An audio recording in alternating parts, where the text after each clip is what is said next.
ang kadaghanan karong panahona sa mga tao nga magkaproblema, ang ila gidayong termino kinahanglan gid tang mo move on. Ya og dili gani sila ka move on, moingon din sila wap ako ka move on. Na stress pa ko, naa pa ko sa state of depression. Matod pa diri sa atong unang pagbasa, Ginoo hapsay ang imong dalan, mga matarong ang imong dalan, patag ang dalan nga ilang agian. Ang dalan sa Ginoo hapsay, patag o dili maka-pa-stress. Kanang magtungas tag bukid, maunay stressful kayo mag-abot atong ginhawa. Muna ingos Kristo, kung gibugatan mo sa inyong gikarga, nga hapit na di na mo kaginhawa, sige nila mo panghupaw, di ba? Kanang daghang itag problema, ang ato dayong aksyon. Maura masana ka nang magdata o bugat, nga magtungas tag bukid, makaana sa taig, mutikang kag mga pila-kalakang, igabot sa unahan, abot mang ginhawa, bugat. Nya ang Ginoo kay patag man, pwede ra nag-imong patiditon dito, isakay na nimog balsa, naon nimo, dagan ra pero tungason, di kahimong kabaw ana. Mao na nga unsa man ang kuan, unsa man ang kanini ang pagsunod sa Ginoo. Ang atong pagbasa, unang pagbasa ningon, ikaw nga nagbuhat sa tanan alang kanamo, muhatag kanamo sa kalinaw. Na adeni magsukad. Ang kaniding pagdangop na to sa Ginoo, mga igsoon, nagsukad adeni siya sa atong pag-ila nga ang nagbuhat sa tanan mao ang Ginoo. Mo nang maproblema kas imong naong, hunahuna ang imong naong binuhat sa Ginoo. Di na ka maproblema. So testingin ninyo. Kung ang imong problema imong bana, hunahuna ang imong bana ang nagbuhat ang Ginoo. Adi na ka maproblema. Imong problema, imong asawa, hunahuna dayon ang gabuhat ani ang Ginoo, dili ako. Awa na kay problema. Nayuban karon na problema sa kadaghan sa ilang anak, kay inom nagpills, gamit nagkondom, mala palaygit, uban ga abortion pa. Kay naghunahuna manggod sila nga ang magpakaon, ang nagbuhat sa pagkaon, ang nagbuhat sa ilang anak, ang muhatag og kaugmaon sa ilang anak, sila ba? Una karon hunahuna ana ang Ginoo mo'y nagbuhat ani, ang Ginoo mo'y mupakaon ani, ang Ginoo ra say mupatay ani. Awa na, human na, malinaw na ka mo na. Pero kadtong mga tao nga nagsigig hunahuna nga sila mo'y nagbuot, matod pa diri, gikastigo mo ang imong katawhan. Sige na lang silang kaguol. Nya gasigi kunog sakit ilang tiyan, kay galimbag-limbag, kay murag ka anakon, nya inigutom, hangin ra di mo gawas, wa day anak.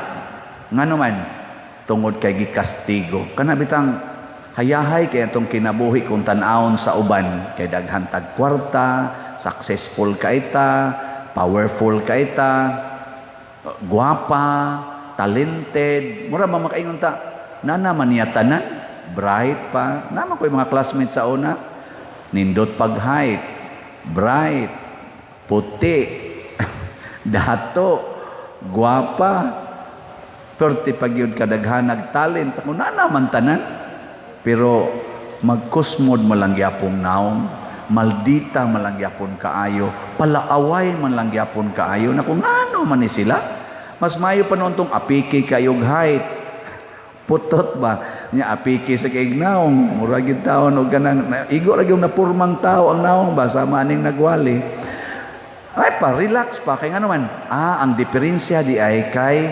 nakadawat ang kadtong among classmate nga, igo-igo ra gyud, buguon pa gyud, igo-igo ra yung mo tungtong taos passing rate ang kuha, mao di ay kay nakontento. Sus kadtong usa perti pag yung brighta ug malabwan day siya sa score sa laing mga bright, maghilak. Muna ang iyang makuha sa exam 97, niya ang uban nakakuha 99. Muhilak siya nganong 97 ra niya. Kami in town nga 77 ra, okay kayo. Ang passing 60 god 50 ana niya 77, 14 pasara, 14 lipaya na mo. Siya kay kumpit man. Ana kay bright lagi. Hilak dayon. Mubati na nung naong. Imbis unta tong gwapa, mubati na nung. Imbis gwapo, bati na nung ignaw. At tanawan na mga asawa nga relax kaayo. Bisag kulatahon, relax ra. Nga naman, nakadawat man.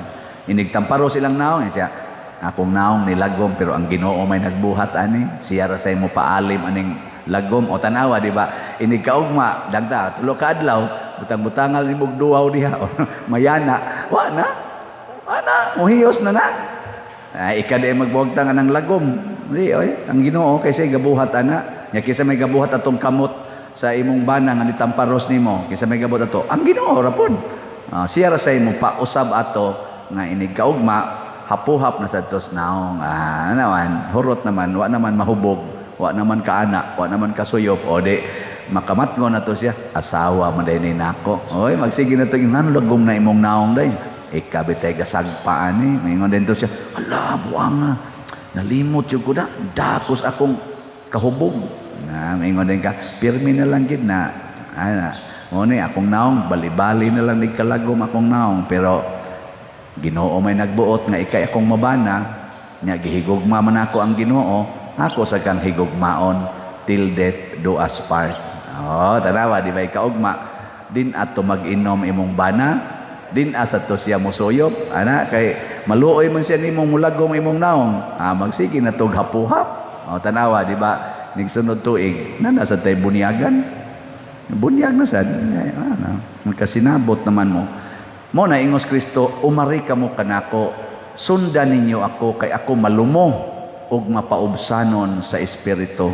Pasabot kini ang pagpaubos mao ang pagdawat nga dili kitay nagbuot ug dili kitay nagbuhat ang Ginoo ug nagtan-aw siya sa iyang mga binuhat.